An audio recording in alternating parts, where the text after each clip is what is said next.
Ex-girlfriend pretends to be a nanny, and what she discovers shocks everyone. Jennifer Walker took a deep breath as she adjusted her black uniform with white details in front of the mansion gate in Beverly Hills.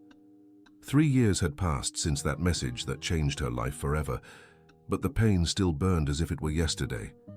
Then, she rang the doorbell, determined to finally show Richard Thompson that he had made the biggest mistake of his life when he said she would never be able to give him the family of his dreams. The sound of the intercom made her swallow hard. There was no turning back now. "Hello?" came a woman's voice from the other side. "Good afternoon. I'm Molly Parker, the new nanny." She replied in a slightly different voice, sweeter, and with a country accent she had practiced for weeks. "Oh yes, come in. Follow the path to the main door." The gate opened, and Jennifer walked down the paved driveway, carrying only a small bag with her belongings. Each step brought her closer to the man who had shattered her heart, but also to the chance to prove he had been completely wrong about her. The front door opened before she could even knock. An elegant woman in her mid-40s appeared, wearing a simple but impeccable apron. "You must be Molly. I'm Martha. I've worked here for 15 years. Mr. Richard is in an important meeting, but he left everything ready for your arrival." Jennifer nodded, trying to steady her nerves. She had researched everything about the Thompson family over the past few months. She knew Martha was the trusted housekeeper, that Richard had married Victoria Bennett 2 years ago, and that they had 5-year-old twins. "The girls are excited to meet you," Martha continued as they walked through the foyer. "We've already had 3 nannies this year. None lasted more than 2 months." "Why did they leave?" Jennifer asked, genuinely curious. Martha hesitated for a moment, as if gauging how much she could say. "Let's just say, the dynamics of this house aren't the easiest. Mrs. Victoria travels a lot for work. Mr. Richard has become increasingly distant, and the girls feel all of it." They climbed a marble staircase Jennifer recognized from the photos she'd seen on Richard's social media. Every detail of the house screamed wealth and success, exactly the life he had always said he wanted. "Auntie!" 2 voices shouted in unison. 2 identical little girls came running down the stairs, nearly tripping over their own feet. Jennifer's heart clenched. They were beautiful, with curly brown hair and big expressive eyes that reminded her so much of Richard. "Easy, girls," said Martha. "This is Aunt Molly, your new nanny." "Hi, Aunt Molly," one of them said, throwing herself into Jennifer's arms. "I'm Emma." "And I'm Olivia," the other chimed in, also wanting a hug. Jennifer knelt to their level and felt an unexpected surge of emotion as she hugged them. She hadn't expected it to be so easy to connect with them. "You're even prettier than I imagined," she said sincerely.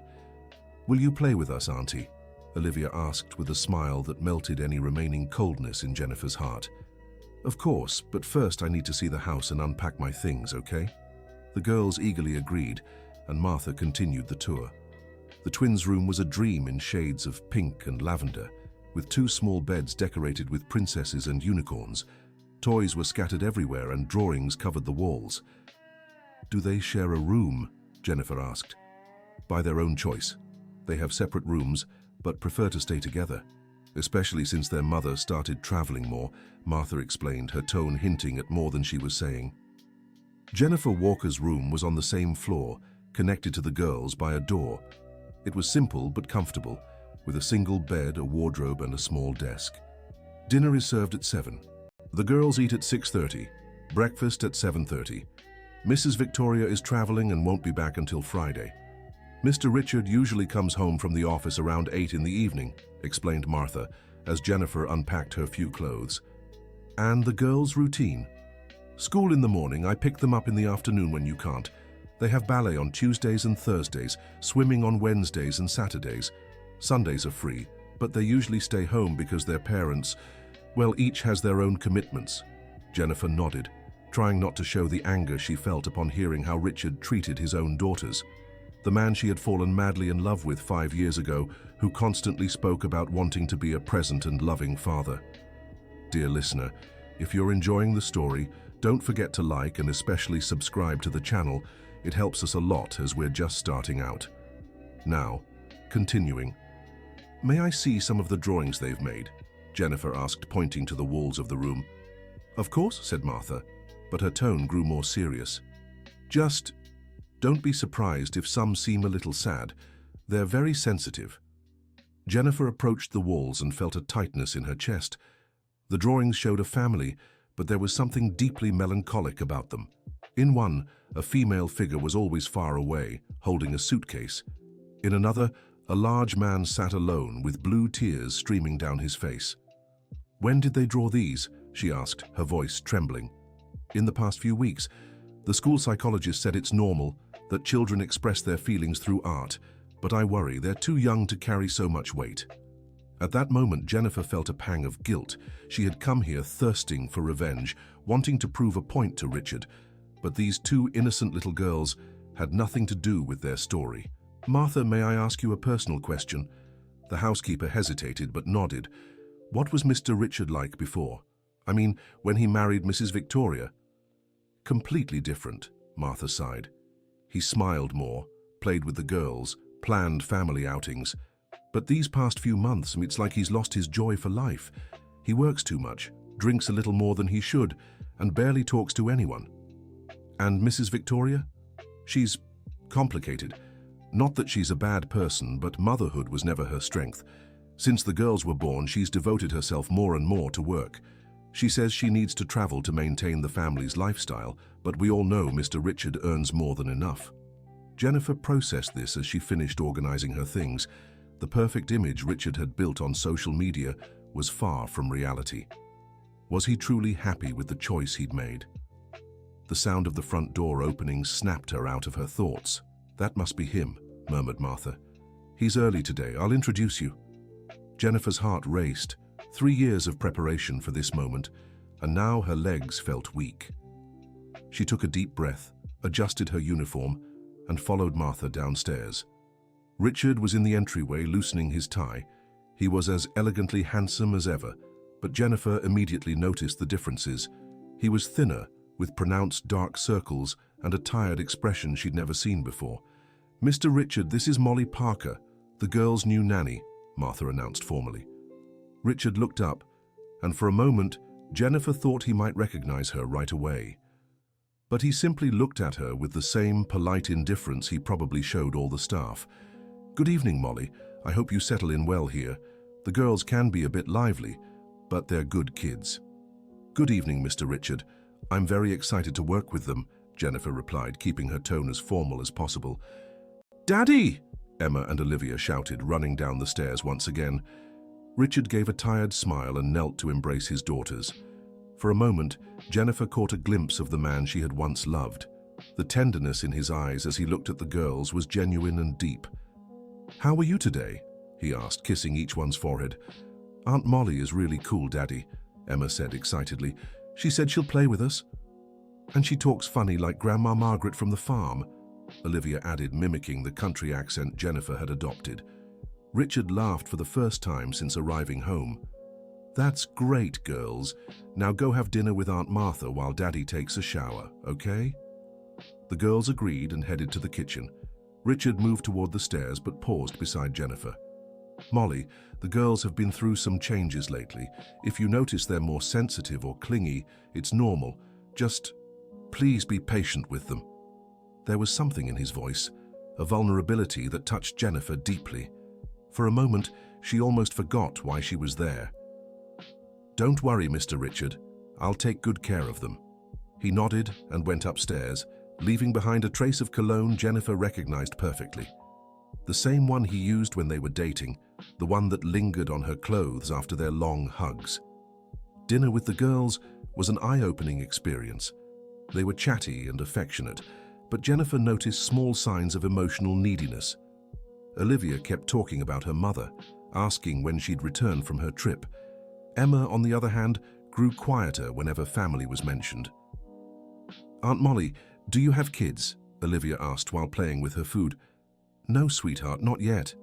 "Then you can be our mom," Emma exclaimed, as if it were the simplest thing in the world. Jennifer nearly choked on her water. "I'm just your nanny, Emma." "But you like us, right?" Olivia pressed. "The last nanny didn't. She was always on her phone and never played with us." "Of course I like you. You're very special girls." After dinner, Jennifer helped them bathe and get ready for bed.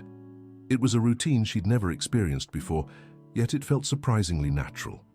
The girls asked for a story, and she made up one about two princesses who saved the kingdom with courage and wit. "Auntie, Daddy cries at night," Olivia suddenly said when Jennifer thought they'd already fallen asleep. "Why do you think that, sweetheart?" "Because I hear him. He stays in his office and makes sad noises. Mommy yelled at him on the phone the other day. She screamed that he didn't understand her commitments." Emma shifted in bed and murmured sleepily, "Daddy was happier before. Now he's always sad like us." Jennifer's heart broke. These children were suffering from their parents' problems, and there was nothing they could do about it. She softly sang a lullaby her mother used to sing to her until both girls were fast asleep. When she went downstairs to the kitchen, she found Martha washing dishes.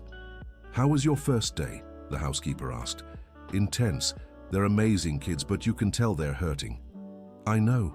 My heart aches for them. They deserve more present parents." "Martha, can I ask you something? Mr. Richard, has he been married before?" The housekeeper stopped washing the dishes and looked directly at Jennifer. "Why do you ask?" "Just curious. He seems, I don't know, like he's carrying a heavy burden. He was seriously dating a girl a few years ago. He seemed truly in love, talked about her all the time, but they broke up suddenly. And soon after, he announced his engagement to Mrs. Victoria. Many people were surprised, including me. Jennifer pretended disinterest, but every word from Martha affected her deeply. And his family? Did they like his ex-girlfriend? That's a complicated story, Martha sighed. Mr. Richard's parents are very traditional. They wanted him to marry someone from the same social class, someone who could give them grandchildren quickly. The girl he dated came from a modest family, worked as a teacher. They pressured him to end it. And he gave in to the pressure. Apparently, yes, but I've never seen a man so unhappy after getting married. It's like he lost a part of himself. That night, Jennifer lay awake for hours, processing everything she'd learned. The story Richard had told her 3 years ago, that she could never give him the family he dreamed of, was just a lie to hide his cowardice in standing up to his parents. Around 2 in the morning, she heard footsteps in the hallway. Peeking through the door crack, she saw Richard walking toward the study, carrying a bottle of whiskey. The image of the successful, fulfilled man he projected publicly was completely shattered. The next few days passed in a routine Jennifer began to find comforting. She woke up early, made breakfast for the girls, took them to school, and picked them up in the afternoon. Emma and Olivia had grown incredibly attached to her, calling her "dear aunt" and confiding heartbreaking secrets. "Aunt Molly, why doesn't Mommy like spending time with us?" Emma asked one afternoon as they worked on a puzzle in the game room. "Your mother loves you, sweetheart.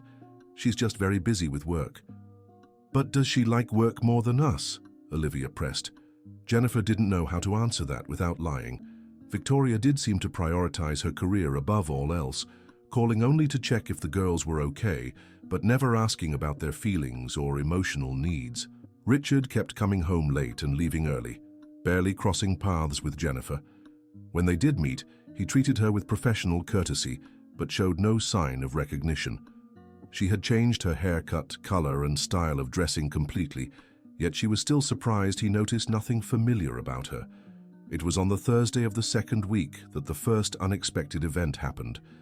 Olivia woke up in the middle of the night with a high fever and vomiting. Jennifer rushed to the girls' room and found the little girl pale and trembling. Emma had also woken up, frightened by her sister's cries. "Martha!" Jennifer called, scooping Olivia into her arms. The housekeeper appeared quickly, still in her robe. "Goodness, such a high fever. She needs to go to the hospital." "I'll call Mr. Richard," Jennifer said, but Martha cut her off. "He's out for a business dinner, left his phone on silent, as he always does for these things." Jennifer felt a mix of anger and panic.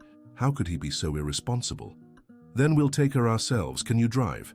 "I don't drive at night. My vision isn't good," Martha admitted, clearly distressed. Without hesitation, Jennifer grabbed the car keys Richard had left on the kitchen counter. "I'll drive. You come with me to help with the girls."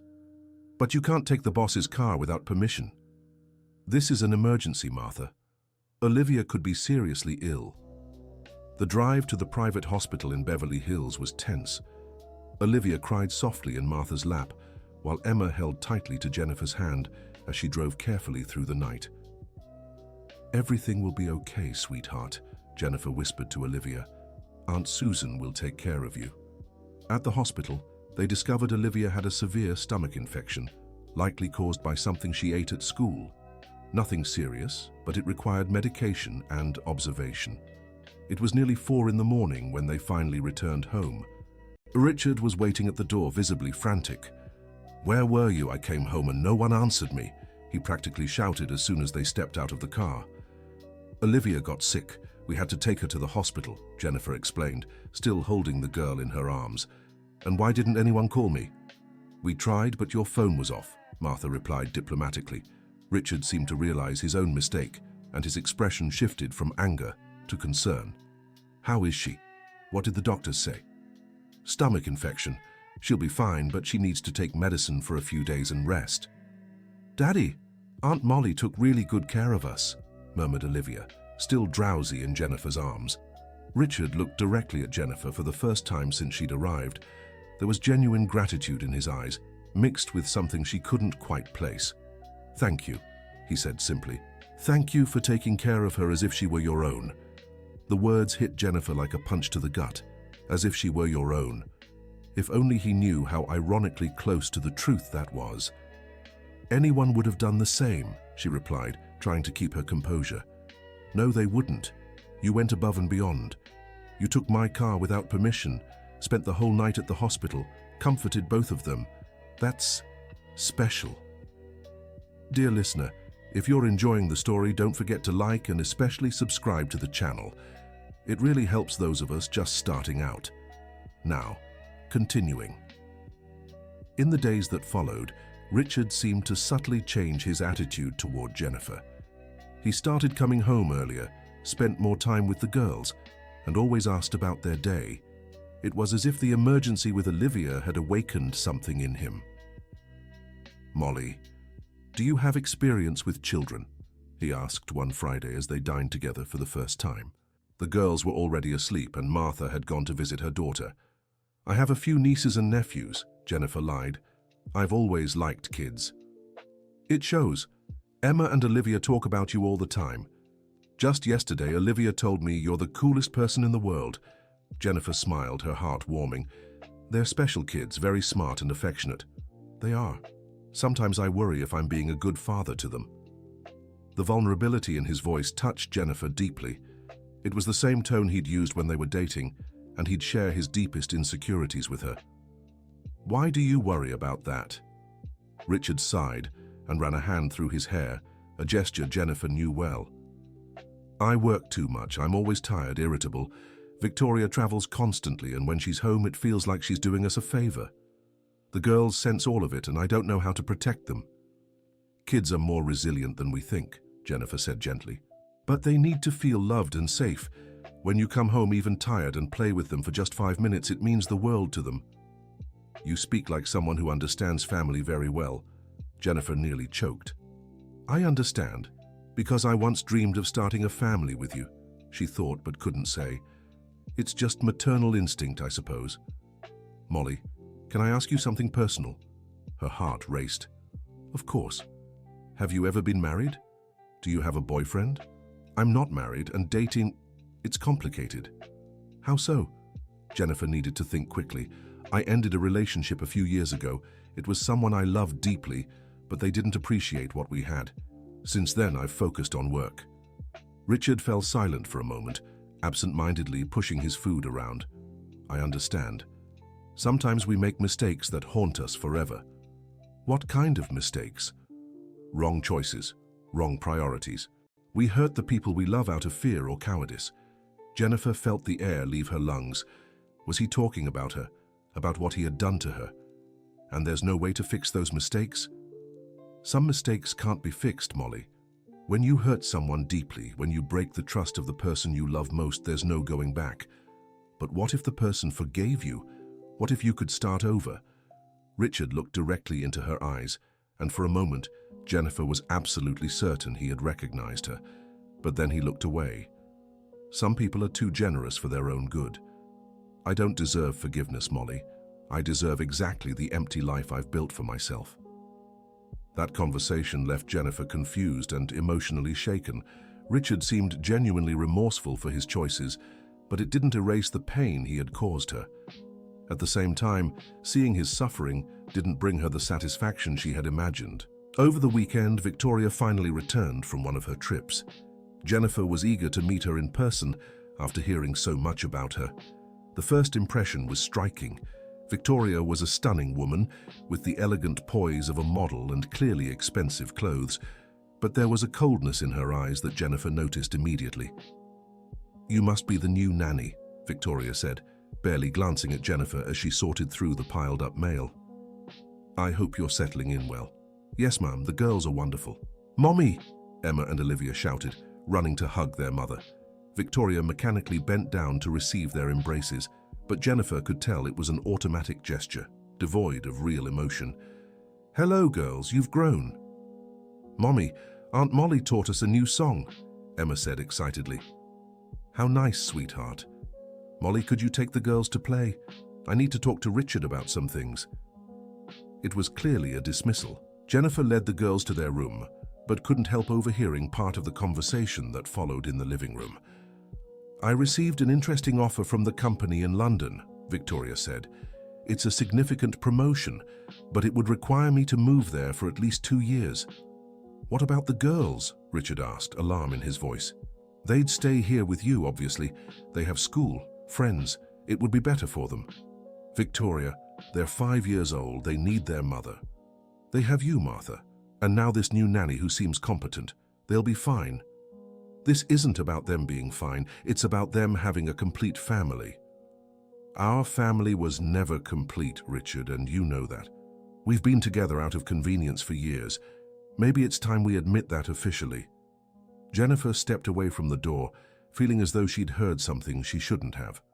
But the pieces were falling into place. Richard's marriage wasn't happy. Victoria clearly didn't want to be a full-time mother, and the girls were paying the price for it all. At dinner, the tension was palpable. Victoria barely spoke to her daughters, focused on her phone. Richard tried to keep the conversation going, but he was visibly worn down. The girls, sensitive as always, picked up on the mood and were quieter than usual. "Daddy, why are you and Mommy fighting?" Olivia asked suddenly. "We're not fighting, sweetheart," Richard lied. "Sometimes grown-ups just get stressed about work, that's all." "Is Mommy going away again?" Emma wanted to know. Victoria finally looked up from her phone. "Maybe, sweetheart. But you have Daddy and Aunt Molly to take care of you." "But I want you to stay too," insisted Olivia, her eyes beginning to fill with tears. "Olivia, you're a big girl now. You need to understand that Mommy has responsibilities." "Victoria," Richard said in a warning tone. "What?" "She needs to learn that we can't always have everything we want." Jennifer saw Olivia start to cry and couldn't hold back. "Excuse me," she said, rising from the table. "Olivia, how about we prepare a surprise for your mum? You and Emma can help me." The girls left the table immediately, relieved to escape the tension. Jennifer took them to the kitchen and distracted them by making a colorful drawing for their mother. But inside, she was boiling with anger. How could a mother be so cold toward her own daughters? Later that evening, after putting the girls to bed, Jennifer found Richard alone in the study, a glass of whiskey in hand. He looked broken. "Mr. Richard, are you all right?" He lifted his eyes, and she saw tears he was trying to hide. "Molly, can you give me some advice?" "Of course. How would you explain to 2 5-year-olds that their parents are separating?" Jennifer's heart shattered. Despite everything between them, seeing Richard suffer still affected her deeply. "Are they separating officially?" "Victoria wants to go to London. She said our marriage has become a charade and it's time to admit it. She's not wrong." "And you? What do you want?" Richard laughed bitterly. "I want to turn back time and make different choices. I want to have been brave enough to fight for true love, instead of letting myself be swayed by others' expectations. I want my daughters to have the family they deserve." "Maybe it's not too late for some of those things." "It is, Molly. I've made unforgivable mistakes. I hurt the only person who ever truly loved me for who I was, not what I represented. And now I'm reaping exactly what I sowed. Jennifer wanted so badly to reveal who she was in that moment. She wanted to say she was that person he had hurt, that she was here, that maybe there was still a chance to start over. But something held her back. "The girls will need a lot of emotional support if this really happens," she finally said. "I know, and I thank God you're here. They've grown so attached to you. It's like you're the mother they always wanted." Again, the irony of his words felt like a knife in Jennifer's heart. On Sunday morning, Victoria left for another trip, this time to London, where she would stay for a month evaluating the possibilities of the job offer. The girls said goodbye politely, but Jennifer noticed there were no more tears. They were getting used to their mother's departures. "Aunt Molly, now you're our temporary mum," declared Emma after Victoria left. "I'm just your nanny, sweetheart." "But you take care of us like a mum," insisted Olivia. "You make yummy food, tell us stories, play with us, and don't stay on your phone all the time. And you smell nice like Sophia's mom at school," added Emma. "Our mom smells like store perfume, not like love." Jennifer felt her eyes fill with tears. How could such little girls be so wise and so hurt at the same time? That afternoon, while the girls played in the garden, Jennifer decided to explore the house further. She had never entered Richard's study during the day, and curiosity got the better of her. The room was elegantly decorated, with shelves full of business books and a few personal items, but it was a slightly open drawer that caught her attention. Inside it, there were some documents and a framed photo face down. Jennifer hesitated, but eventually turned the frame over. She nearly fell off her chair. It was a photo of her and Richard, taken during a trip they had made to Aspen. The two were embracing, smiling genuinely at the camera. She remembered that day perfectly. It was when he first told her he loved her. Why did he still keep this photo? And why was it hidden in the drawer? With trembling hands, she put the photo back and began to leave the office. But she ended up bumping into a stack of papers on the desk, knocking everything to the floor. As she gathered the documents, her eyes caught some words that made her stop. Divorce petition. They were official papers, already filled out and signed by Victoria. Richard had apparently started the separation process, but hadn't signed his part yet. "Molly?" came his voice from the door. She quickly stood up, holding the papers, completely flustered. "I'm sorry, Mr. Richard. I bumped into the desk and knocked everything over." Richard entered the office and saw the divorce papers in her hands. For a moment, neither of them spoke. "You saw what those documents are," he stated, not as a question. "I didn't mean to. I'm sorry." "It's fine. It's not a secret. Or at least, it won't be for long." "May I ask why you haven't signed yet?" Richard sat heavily in his chair and motioned for her to sit as well. "Because signing these papers means I'm making official the biggest failure of my life. Not the failure of my marriage to Victoria, but the failure of not fighting for what truly mattered before it came to this." "And what truly mattered?" "Real love, Molly. I had the most incredible woman in the world in my hands, someone who truly loved me, who dreamed of starting a family with me. And I let her go because of my parents' pressure, because I was afraid of not being socially accepted, out of pure cowardice." Jennifer felt as if the world were spinning slower. And this woman, what happened to her? I don't know. After I ended things, I never looked for her again. I didn't have the courage. She must have moved on, found someone who values her the way I failed to. I hope she's happy because she deserves all the happiness in the world. But what if she hasn't moved on? What if she still thinks about you? Richard laughed sadly. "That would be impossible, Molly. I hurt her terribly. I ended our relationship with a message like a coward. I said horrible things to convince her we weren't worth fighting for. A woman like her would never forgive that kind of cowardice. But you don't know for sure. Maybe, Molly, please. This fantasy that there's still hope only makes it more painful. I made my choice 3 years ago. Now I have to live with the consequences." At that moment, the girls appeared at the office door. "Daddy, are you crying?" asked Olivia, worried. Richard quickly wiped his eyes. "No, sweetheart. Daddy's just tired. Aunt Molly can make you feel better," suggested Emma. "She always makes us feel better when we're sad." "Really? And how does she do that?" "She scratches our heads, tells funny stories, and sings that beautiful song," explained Olivia. "Which song?" "The one about the little butterfly that went to the garden," Emma hummed. "She says her mother taught her." Richard froze completely. Jennifer felt her blood run cold. That was the song she always sang to him when they were dating, the one she had learned from her own mother. "Molly," he said slowly, looking directly at her, "where did you learn that song?" My mother used to sing it when I was little," she stammered. "And what was your mother's name?" "Mrs. Margaret," she lied, using the name the girls had mentioned on the first day. But Richard kept staring at her with a strange expression, as if trying to solve a puzzle. "Girls, why don't you go play in the garden while your father and I finish talking?" suggested Jennifer, trying to buy time. After the girls left, Richard continued studying her face. "Molly, there's something familiar about you.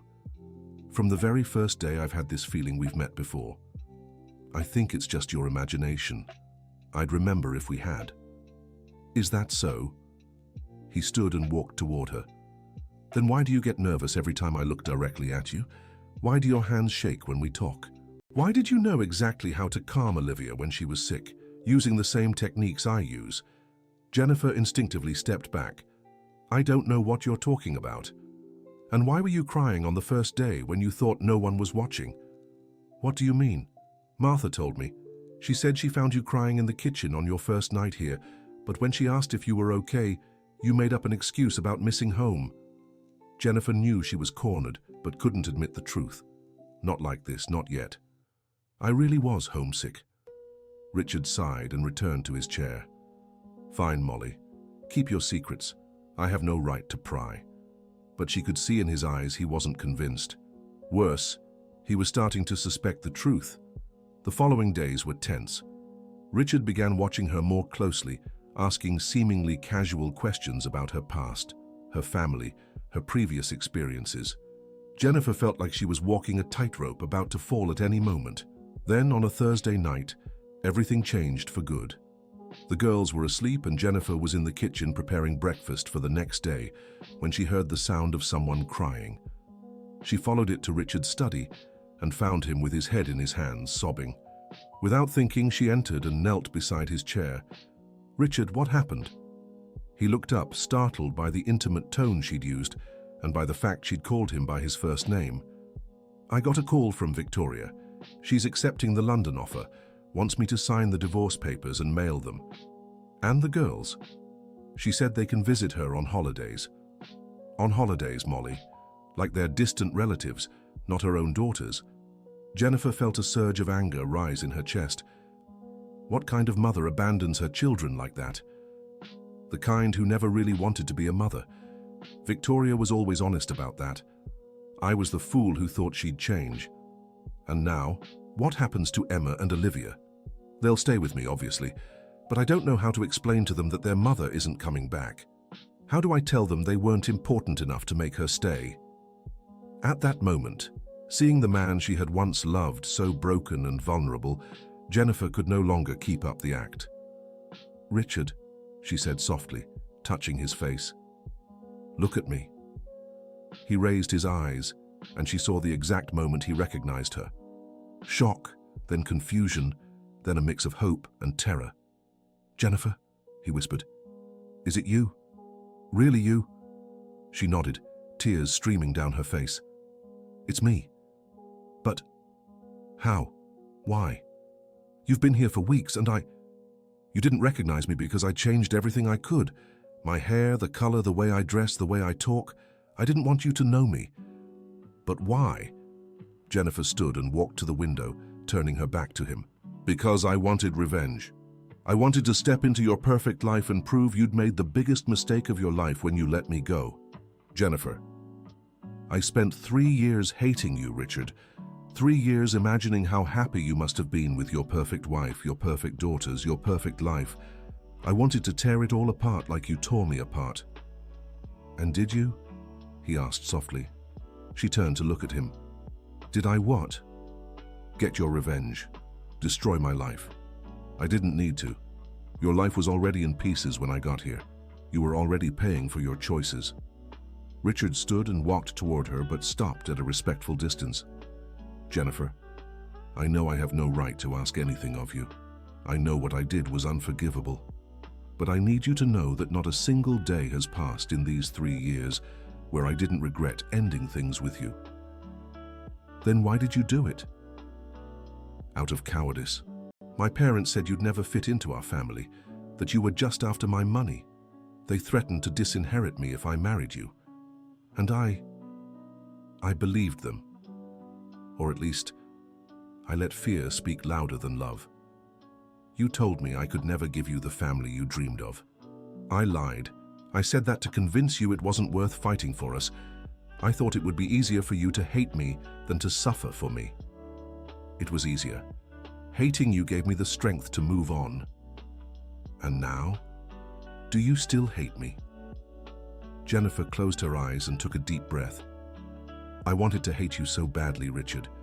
But after spending these days here, seeing how much you love your daughters, seeing your remorse, seeing how you've become a man more aware of his mistakes, I can't hate you anymore.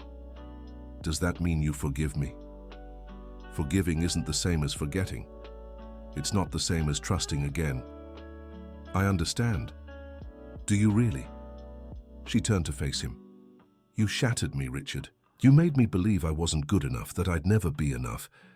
It took me 2 years of therapy to climb out of the depression I fell into after we ended.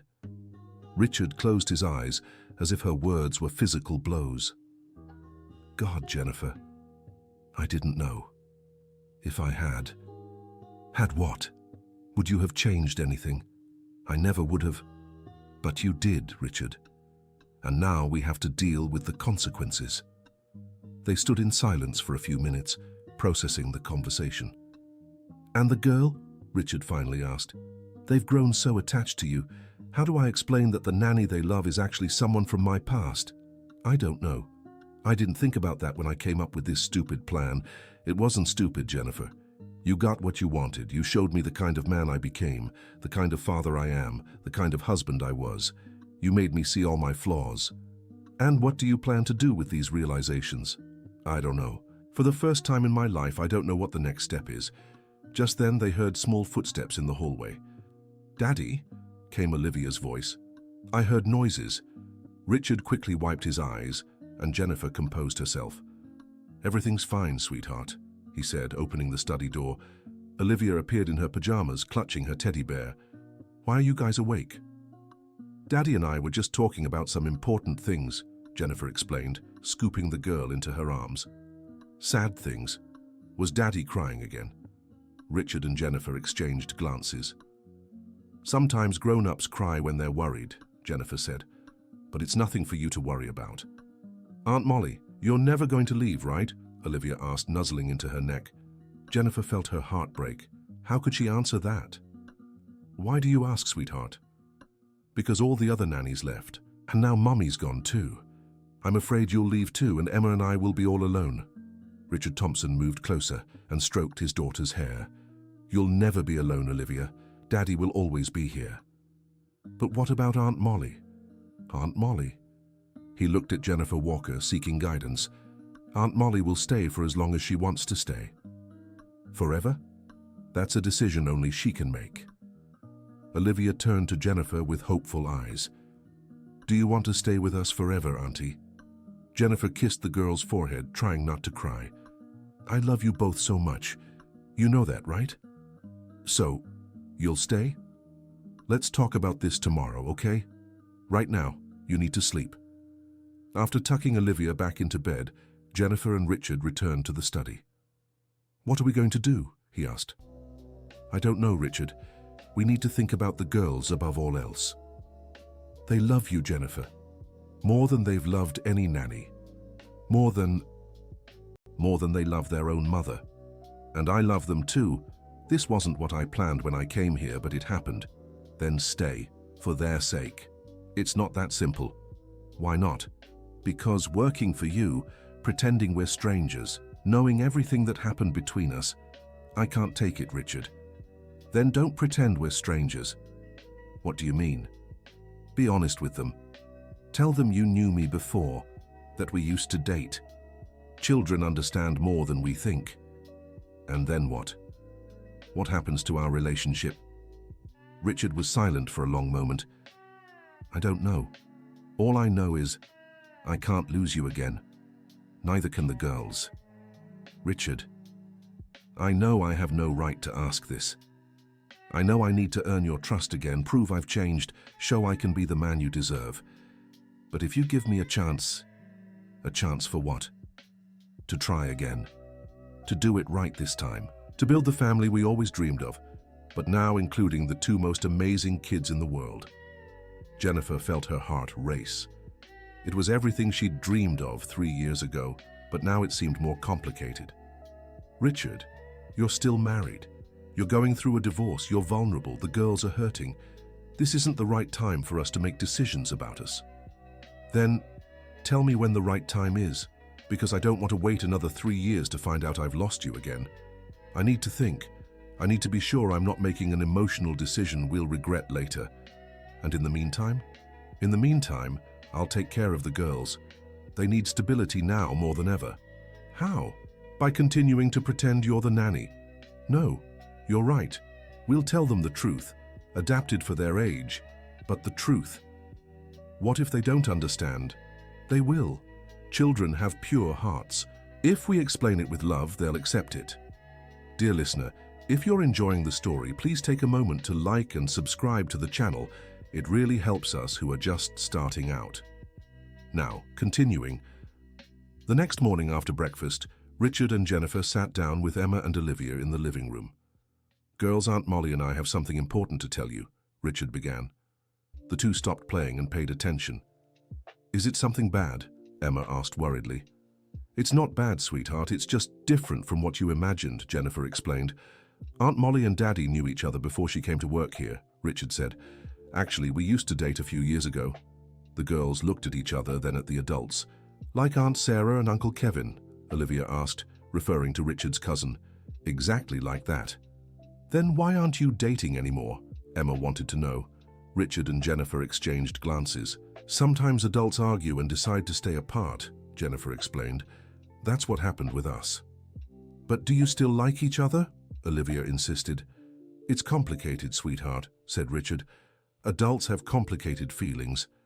I think you still do like each other, declared Emma with the peculiar wisdom of children. Daddy gets happier when Aunt Molly is around.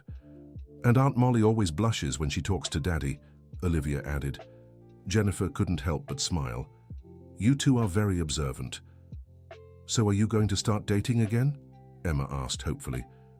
We don't know yet, Richard admitted. We're trying to figure that out. And if you do start dating again, will Aunt Molly still be our nanny? Aunt Molly will always be part of your lives, said Jennifer, no matter what happens between me and your father. But it's better if you start dating again, said Olivia, because then she can be our real mum. Easy there, Olivia, Richard laughed.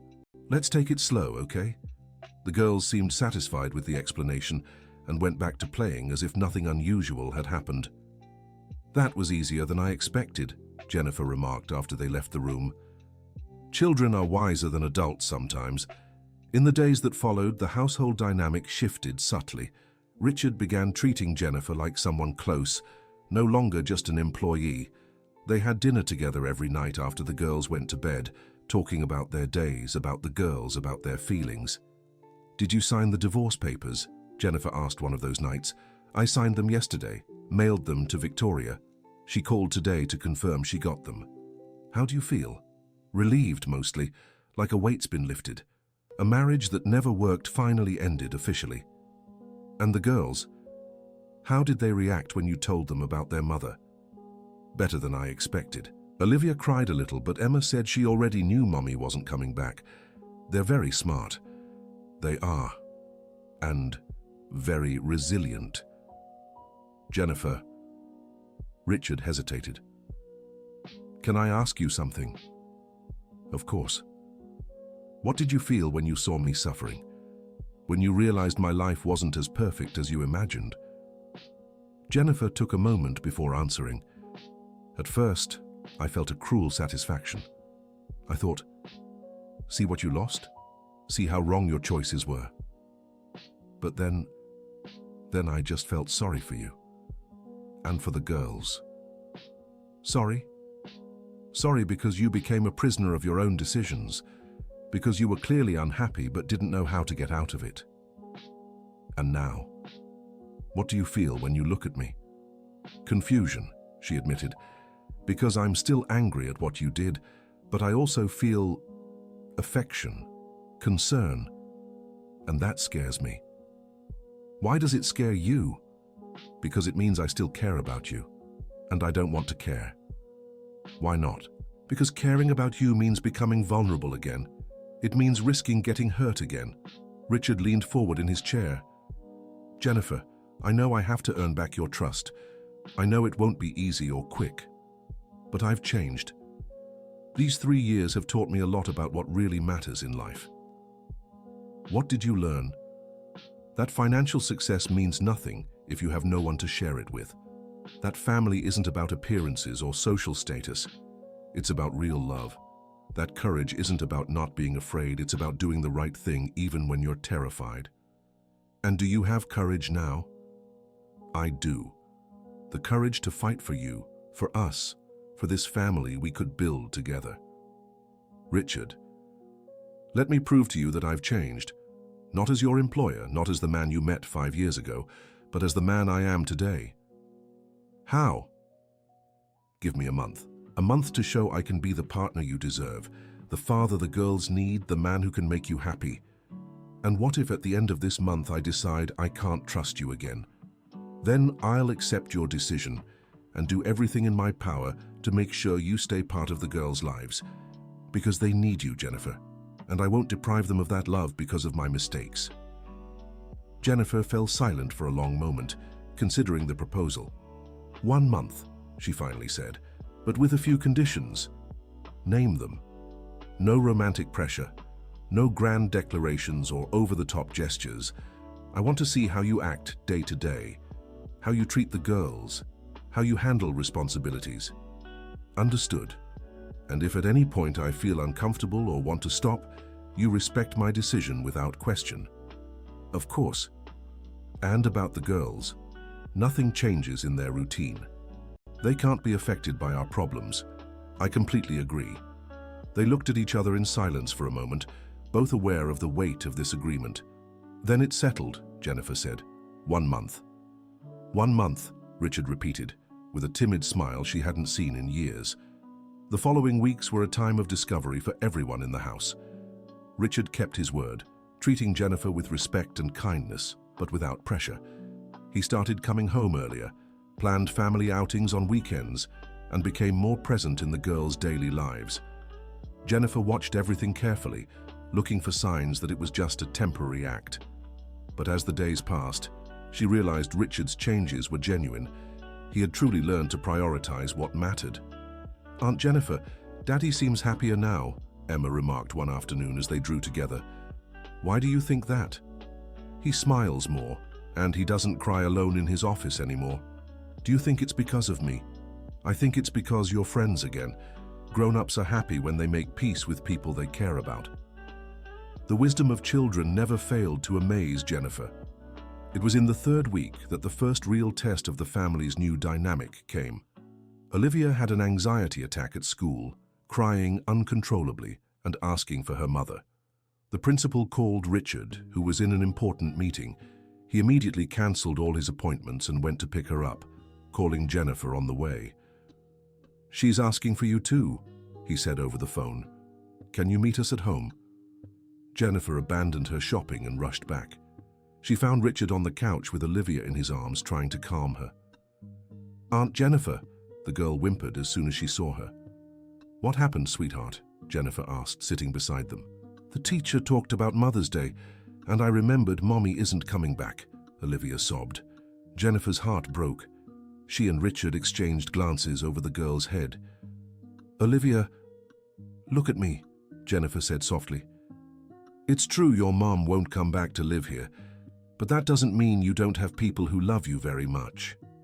But on Mother's Day, all the kids will be with their moms. And you'll be with the people who love you," Richard interrupted. "Me, Aunt Jennifer, Emma, Grandma Martha." "But it's not the same," Olivia insisted.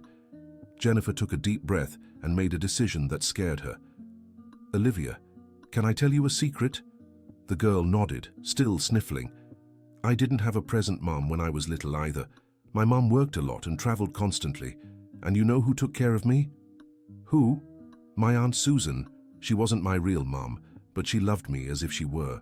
And I loved her too. Sometimes the people we choose to be our family are more important than the ones we're born into."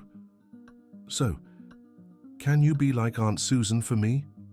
Jennifer looked at Richard, who nodded encouragingly. "I already am, my love. I already am."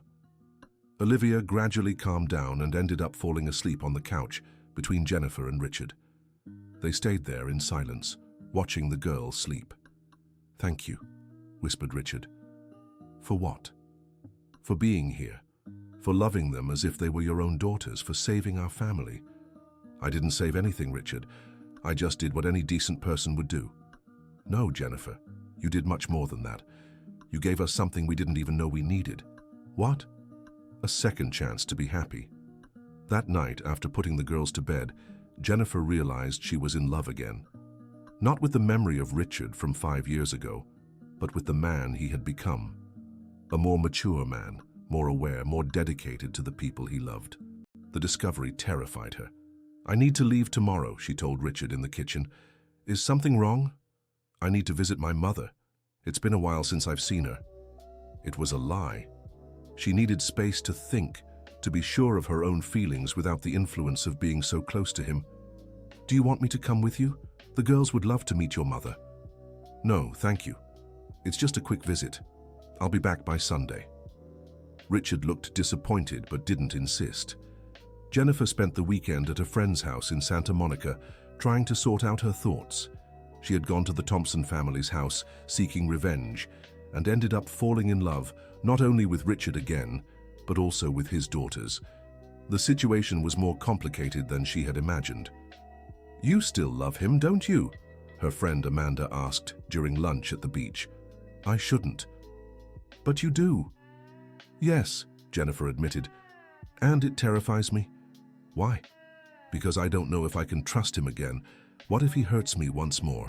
What if I'm confusing gratitude with love? What if I'm just fooling myself because I want a family?"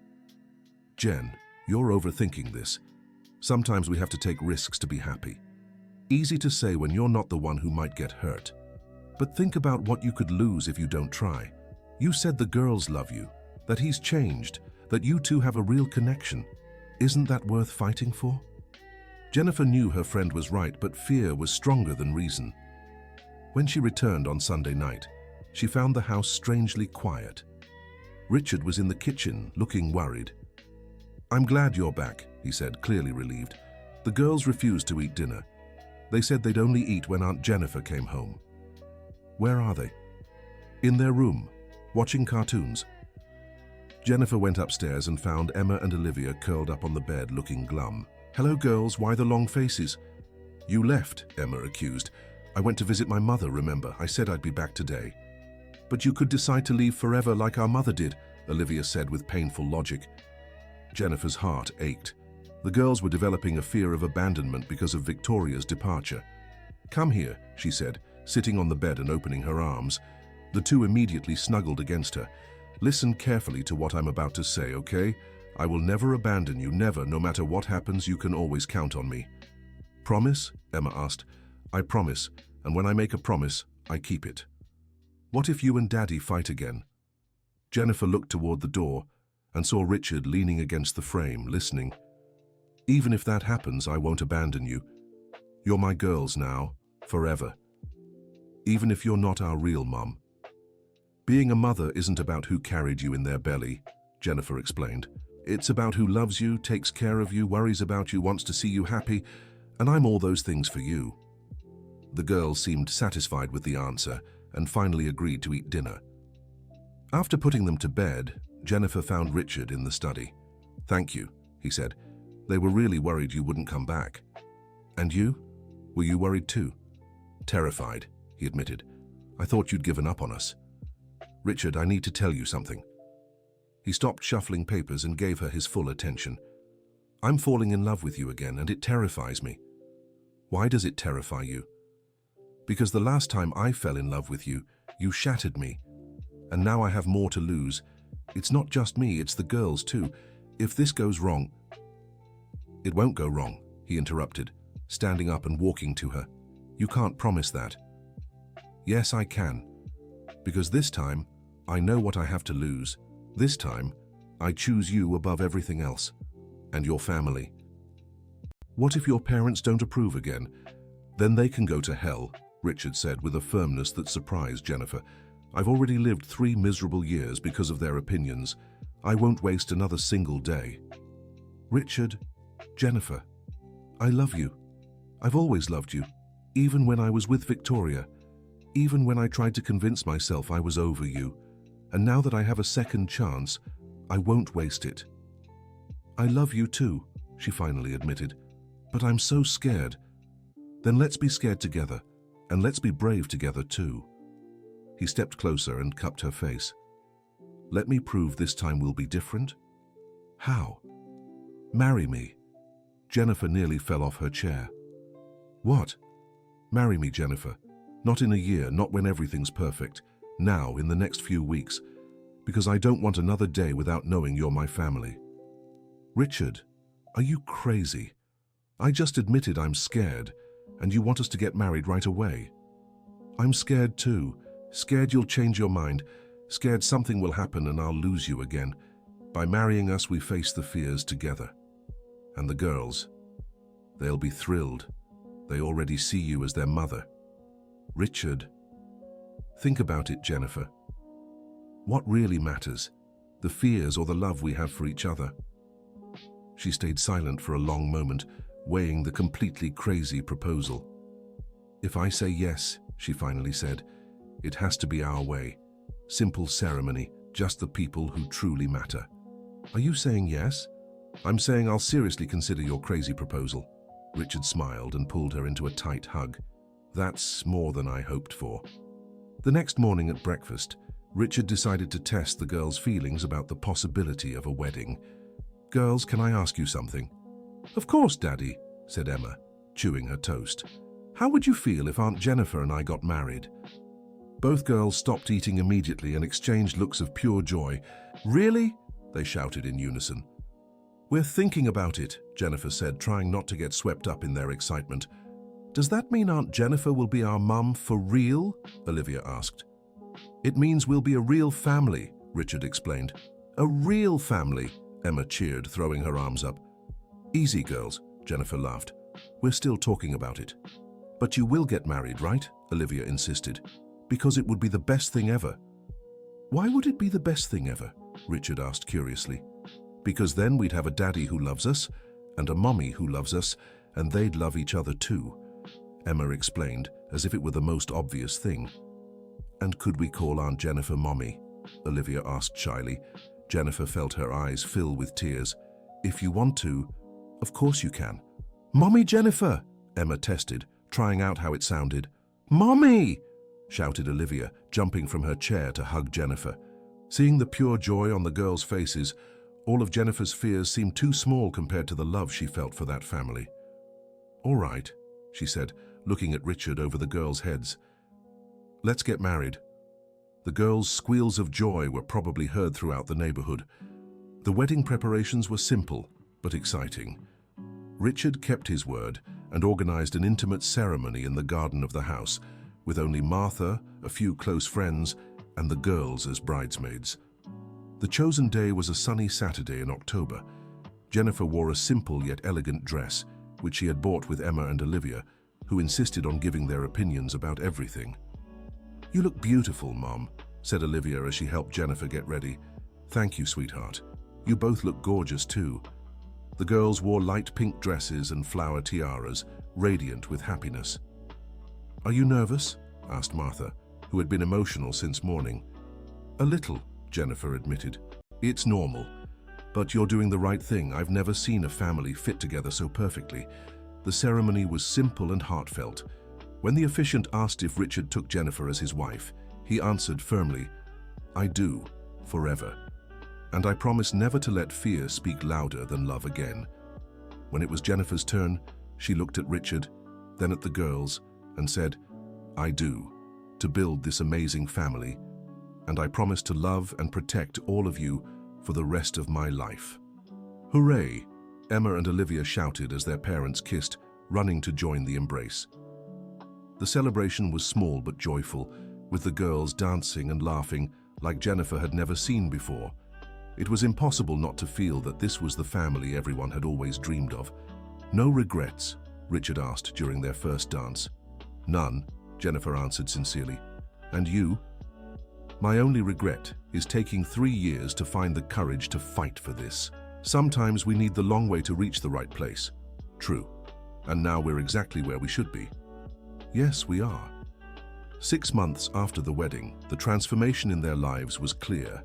The girls flourished under the constant care of a mother who loved them unconditionally. Richard became the present father he had always wanted to be, finding balance between work and family. And Jennifer discovered a happiness she hadn't known was possible. "Mom, when I grow up, I want to be just like you," Emma said one afternoon as they baked cookies together. "Why, sweetheart?" "Because you saved our family. You made Dad happy again and made us feel truly loved." "You saved me too, Emma. You taught me that sometimes the best things in life come when we least expect them. Like in fairy tales? Better than fairy tales, because this is real." That evening, when the girls were asleep, Richard and Jennifer talked on the porch, as they had made a habit of doing. "Do you remember when you asked if I was getting revenge by watching you suffer?" Jennifer said. "I do. In the end, the best revenge was forgiveness, choosing love over resentment. And I thank you every day for making that choice. I'm thankful too, for us, for the girls, for this family we've built. A family that was always ours even when we didn't know it." True, sometimes people come into our lives disguised as one thing when they're really something completely different, like ex-girlfriends disguised as nannies. "Exactly," Jennifer laughed. "Or second chances disguised as revenge plans." "To our disguise then," Richard toasted, raising his wine glass. "To our real family," Jennifer corrected. And there, on the porch of the house where it had all begun with lies and ended with truths, they sealed not only their love, but also the certainty that they had found the place where they always belonged, together. The end of the story. Now tell me, what did you think of this second chance story? Do you believe Jennifer made the right choice by forgiving Richard? Share your honest thoughts in the comments about this family reunited through love. Don't forget to like and subscribe to the channel for more heartwarming stories like this one.